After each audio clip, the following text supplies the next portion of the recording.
अलविदाया व निहाया तो हाँ, वो मैंने शुरू में पेश किया था जिस वक्त के पहली तकरीर में वो पेश किया था। मुझे ये अल्हम्दुलिल्लाह आप सब ठीक है अभी वो मैं चाहता था कि जो बातें मैं कह चुका वो हूँ वो ना कहूँ। वाकई ये हुआ था कि इसका फैसला करने का ज्यादा अच्छा हक किसको था? हज़रत नबी करीम अलैहिस्सलाम के खलीफा अव्वल को, हज़रत सिद्दीक़ अकबर रज़ियल्लाहु ताला। जिस वक्त मुसलमान साहब से जंग के बारे में तय हुआ कि जंग उससे होनी चाहिए तो एक कोड वर्ड चाहिए होता था, यानी अपने और बिगाने में तमीज करने के लिए। ये जो कि मैंने पहले लेक्चर में ये बात कही हुई थी, ये दोबारा उसको दोबारा नहीं मौलाने का दोबारा जो दोहरा देता हूँ। मुमकिन है पहले लेक्चर में सारे दोस्त मौजूद नहीं हुए हों। है हवाला बड़े काम का ठिकाने का कि दीन का सबसे अच्छा जानने वाला नबी पाक की वो संगत है जो सरकार की बारगाह में हमेशा रहे। सिद्दीक़ अकबर रज़ियल्लाहु अन्हु सरकार का कलमा पड़ा, एक दिन के लिए भी जुदा नहीं हुए सिवाय कब्र के।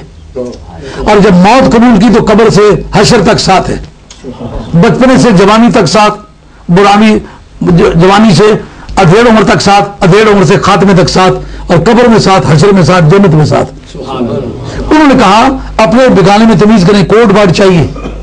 उसको अरबी में कहते हैं शिआर, यानी अलामती लफ्ज, सिंबल, जिससे पहचाने अपना कौन है बिगाना कौन है। ये बात क्यों जरूरत पड़ती थी? देखने से पता चल जाता है। जैसा आप मुझे देखें मैं आपको देखूं, का हेलमेट पहना होता था, हेलमेट पहना हुआ हो, चेहरा नजर नहीं आता, चेहरा नजर आए तो बंदा पहचाने किस तरह?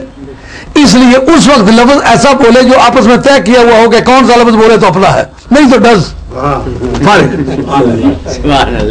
मसलन उहद शरीफ है, अहद का लफ्ज है, बदर में अहद का लफ्ज है। का जंग हो रही है किन से? खुदा के मुनकरों से, खुदा के एक होने का इनकार करते हैं, उनके सामने अकद कहो। अच्छा, अब जंग हो रही है मुसलमान कज़्ज़ाब के साथ। कहा ये मुनकरे मुस्तफा है।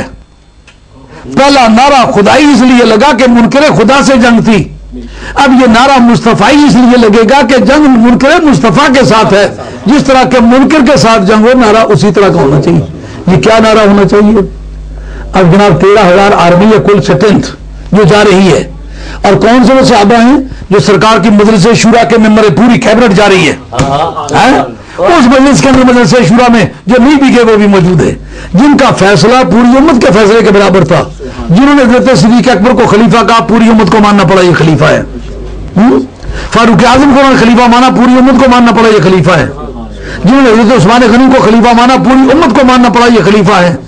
उसी काबीना ने फैसला किया कि या मुहम्मदा,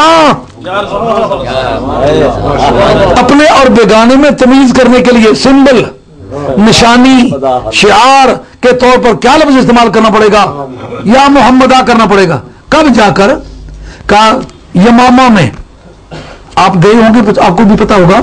मैं जो अपने तौर पर गाड़ी पर गया हूं, मैंने एक रफ अंदाजा लगाया है, जरा 1200 या 1250 किलोमीटर बनता है। अब अंदाजा कर लें कितना दूर है। अब इतनी दूरी पर गए हुए हैं, सरकार का मज़ार पाक मदीना तैयबा में है।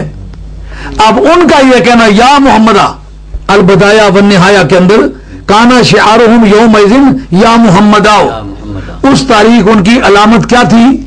अपने और बेगाने की। वाह सिद्दीक़ अकबर तेरी ज़ियानत में कुर्बान। जिस वेले को अल्लाह पे कि छे कि अपना कोना तो बेगाना कोना या ना नारा बारू पता लगी से अपना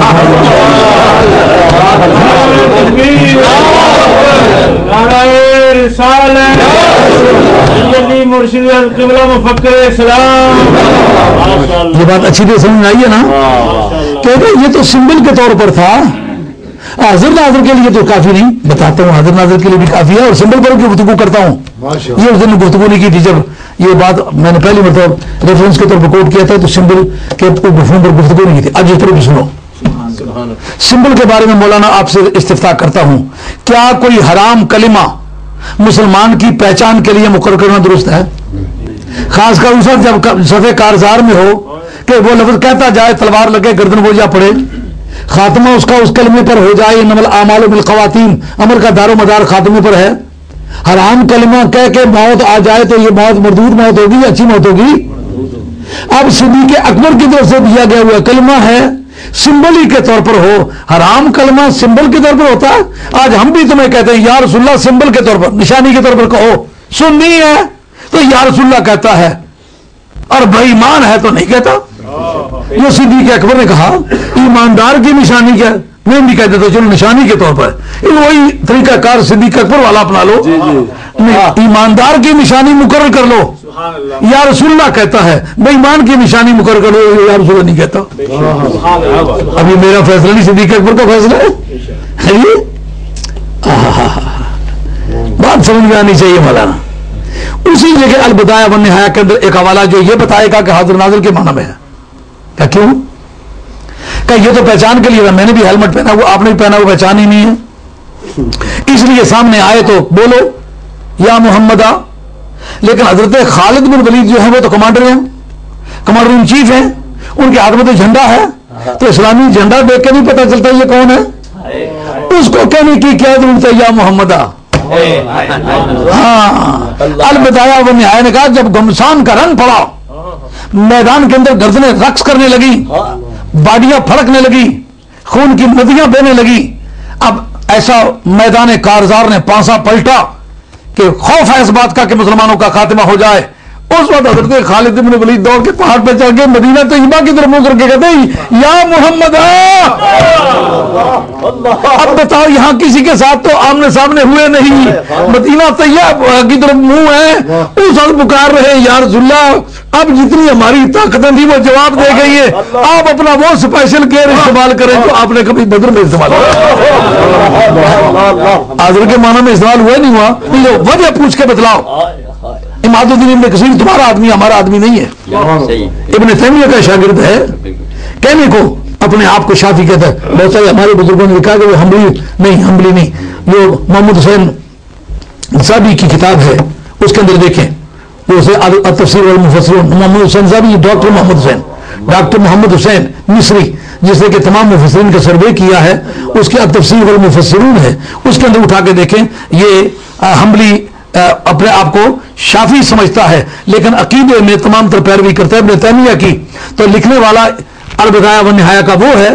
اب ذرا سوچ کے بتلاؤ، لکھنے والا اماد الدین ابن کثیر ہو اور کہنے والا حضرت خالد ابن ولید ہو، جھنڈا ہاتھ میں ہو تو پہچان کی تو اب اس کی ضرورت نہیں، پہچاننے کے لیے نہیں کہہ رہا کہ رخ مدینہ طیبہ طرف کر کے اکیلا ہے، کوئی ساتھی ساتھ نہیں ہے جس کے وار سے ڈرتے ہوئے کہا ہو یا محمدہ، مدینہ شریف کی طرف منہ کر کے کہنا یا محمدہ۔